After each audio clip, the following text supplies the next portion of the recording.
បាទសួស្តីអ្នកគ្នាថ្ងៃនេះយើងនឹងមករៀនអំពីរ៉ាន់រ៉ូវែលនៅក្នុង Lunoid ហើយនឹង TTY អញ្ចឹងទីមួយទៅទៅនឹងរ៉ាន់រ៉ូវែលអញ្ចឹងរ៉ាន់រ៉ូវែលវាគឺជាម៉ូដនៃការដំណើរការ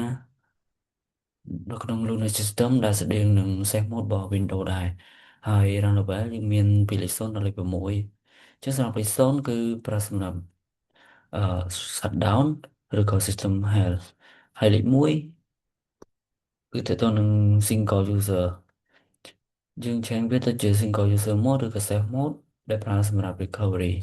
ជាមានន័យថាពេលយើងប្រើវាយើងអាច plug in បានតែ root user តែប៉ុណ្ណោះតើតើនឹងលេខ2គឺតើតើនឹង multi user mode ដែលវាគ្មាន network ហើយវាជា command line ហើយលេខ3គឺ multi user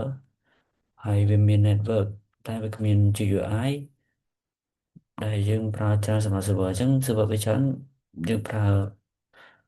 យើងអត់ប្រើ GUI ទេយើងប្រើ command line អញ្ចឹងសម្រាប់លេខ4វិញគឺអត់ប្រើដោយសារលេខ4ពេលច្រើនគេអត់ប្រើទេដោយសារវាដូចជាចូលទៅក្នុងលេខ3ដែរអញ្ចឹងលេខ5គឺតកតងនឹង multi user ជាមួយនឹង network ហើយវាមាន GUI អូខេគេអាចប្រើសម្រាប់ដូច desktop អីនឹងជាដើមហ្នឹងសម្រាប់ user គាត់ប្រើប្រាស់អីហ្នឹងយើងអាចប្រើលេខ5នេះបានហើយសម្រាប់លេខ6គឺសម្រាប់ reboot system ចឹងសម្រាប់ការ restart ដែលយើងអាចប្រើវាសម្រាប់ restart system អីចឹងដែរចឹងសម្រាប់run level នីមួយៗយើងអាចប្រើបានតាមរយៈខាងក្រោមនេះទីហោដូច run level 0ចឹងយើងអាចប្រើវាតាមរយៈការវាយ command init 0ចឹងនៅពេលដែលយើងវាយ init 0ហើយយើង enter វាប្រកាសជា shutdown ម៉ាស៊ីនចឹងប្រកាសជា shutdown ម៉ាស៊ីននេះហើយខ្ញុំឆេញវាទៅកាន់ user root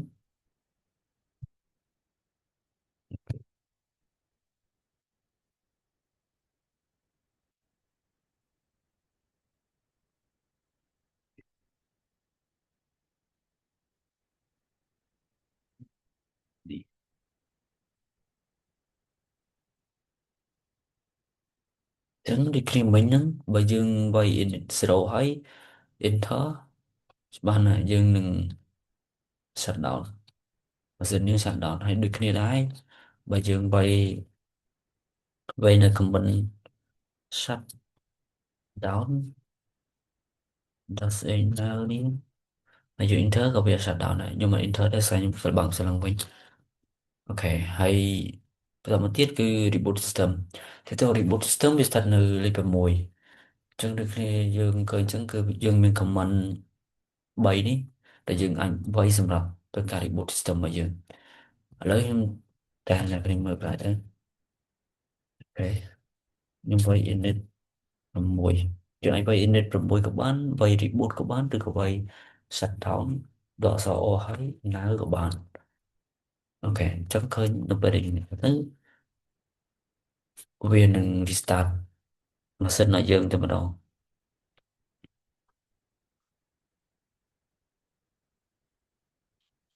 អូខេយើងបន្ទាប់ពីវា restart ហើយវានឹងបើកម៉ាស៊ីនរបស់យើងវិញ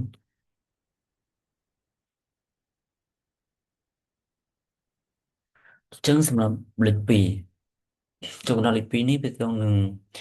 run level ដែលយើងអាច check មើលថាតើយើងនៅកំពុងស្ថិតនៅ run level លេខប្រមាណនេះចឹងអូខេខ្ញុំលៀនចូល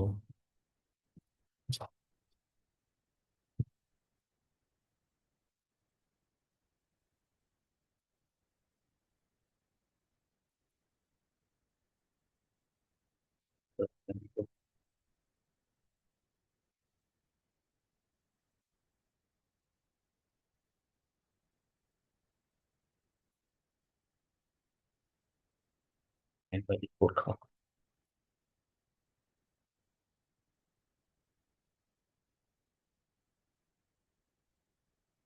អញ្ច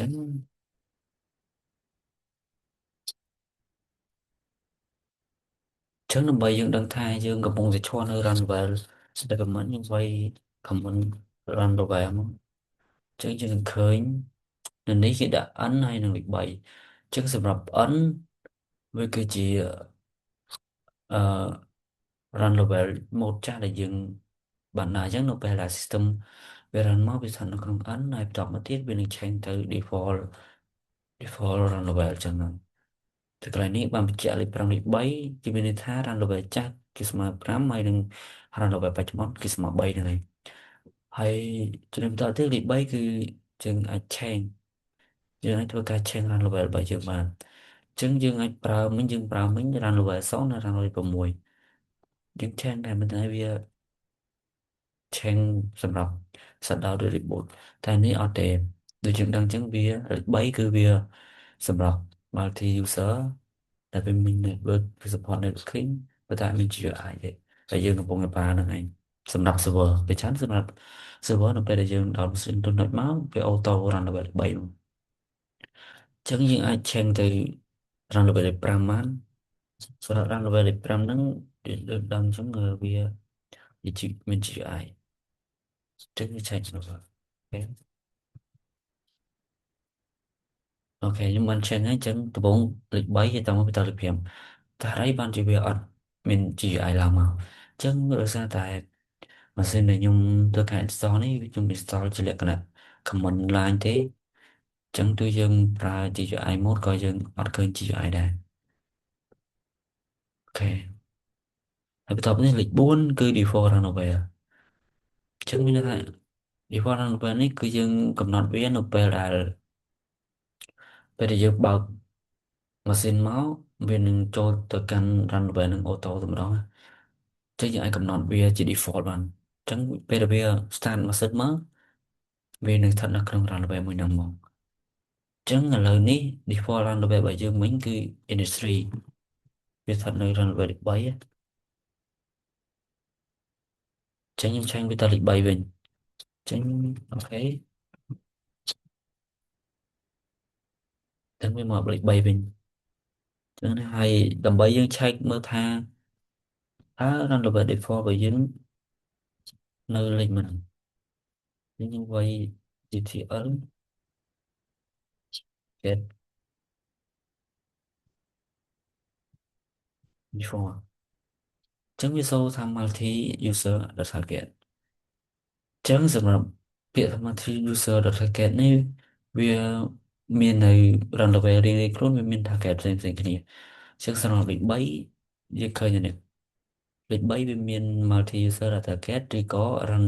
level 3 data get សម្រាប់លេខ5វាមាន graphical data get ឬក៏ run level 5 data get អីចឹងមកចឹងខ្ញុំនឹងធ្វើការ change ដើម្បី change បានយើងប្រើ command នេះមក nhưng bởi không ăn bởi chen before ăn lẩu thì ở sân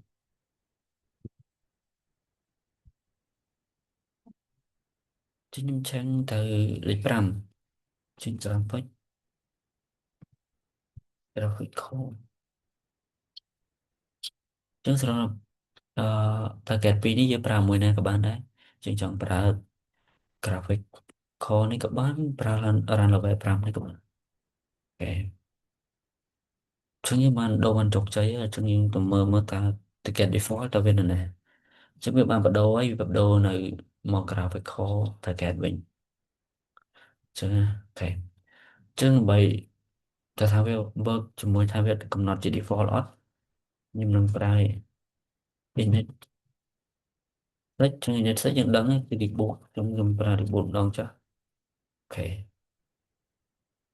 ចាំមើលនៅពេលដែលវាបើកស្លឹងវិញវាស្ថិតនៅក្នុង run level មួយដែរអូខេចឹងចំណុចបន្ទាប់ទៀតគឺតកតងនឹងការ apply target នេះ apply default target អញ្ចឹងនេះយើងប្រើនៅពេលដែលបើប្រមាណឧទាហរណ៍ថាយើងកំណត់ default run level នៅ init 3ហើយយើង change mode run level ទៅលេខ5អញ្ចឹងយើងចង់ឲ្យវាមកលេខ3វិញយើងបាច់វាយ industry ក៏បានដែរយើងគ្រាន់តែវាយ system CTL system CTL default នេះវានឹង change មកកាន់លេខ5vàលេខ3វិញអូតូ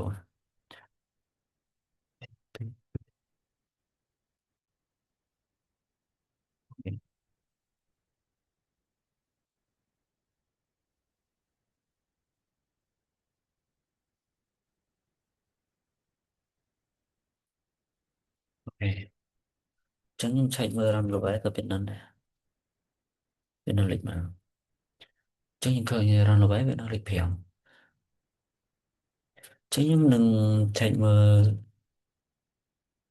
default default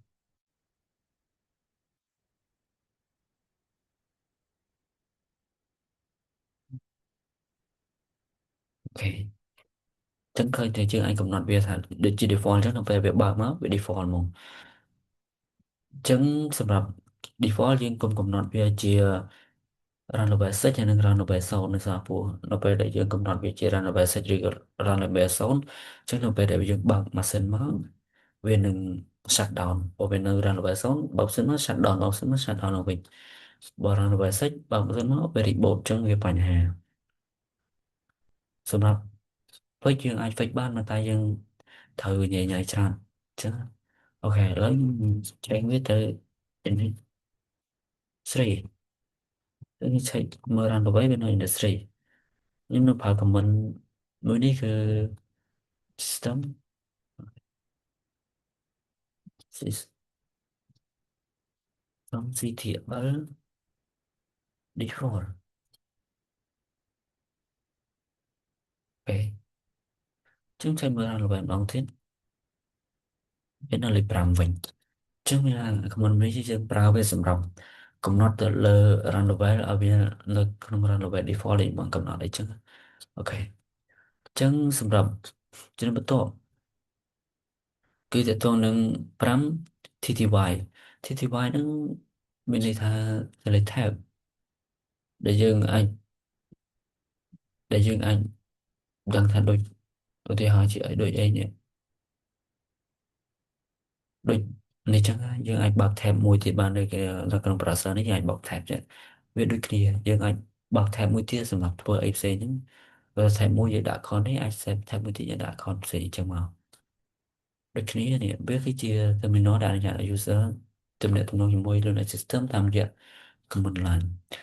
shortcut នេះវាប្រើសម្រាប់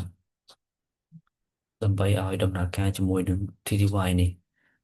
ចឹងសម្រាប់ control បូក Alt F1 ចឹងវាគឺជា default tab ដែលយើងកំពុងឈរនេះអូខេចឹងវាខុសគ្នាពី tab មួយទៅ tab មួយយើងប្រើ shortcut control បូក Alt F F ចាប់ពី F1 រហូតដល់ F6 ចឹង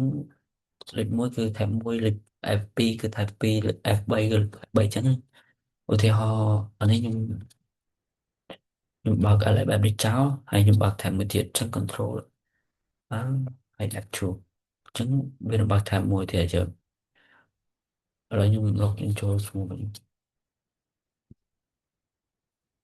ចូលទៅ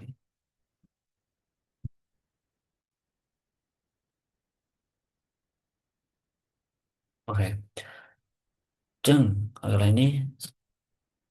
ដើម្បីឲ្យយើងអាចទៅ tab មុនវិញយើងចុច control Alt F1 មកអញ្ចឹងគឺមកកន្លែងដើមវិញអញ្ចឹងបើ F2 វាមកកន្លែង tab ទី2អញ្ចឹងបើចង់បាន tab ទី3យើងបើក tab ទី3មកចុច F3 មកអញ្ចឹងចុចទៅវិញទៅមកអានេះគឺ F3 អានេះ tab 3អានេះ tab 2អានេះ tab 1ចឹងអូខេចឹងយល់ហ្នឹងគឺមានបណ្ដាញតទៅនឹង TTY ចឹងសម្រាប់វីដេអូនេះគឺមានបណ្ដាញតទៅនឹងការរៀនអំពី Runway ហើយនិង TTY អរគុណអ្នកគ្នាសម្រាប់ការតាមដានវីដេអូនេះពីដើមដល់ចប់ជួបគ្នាក្នុងវីដេអូក្រោយ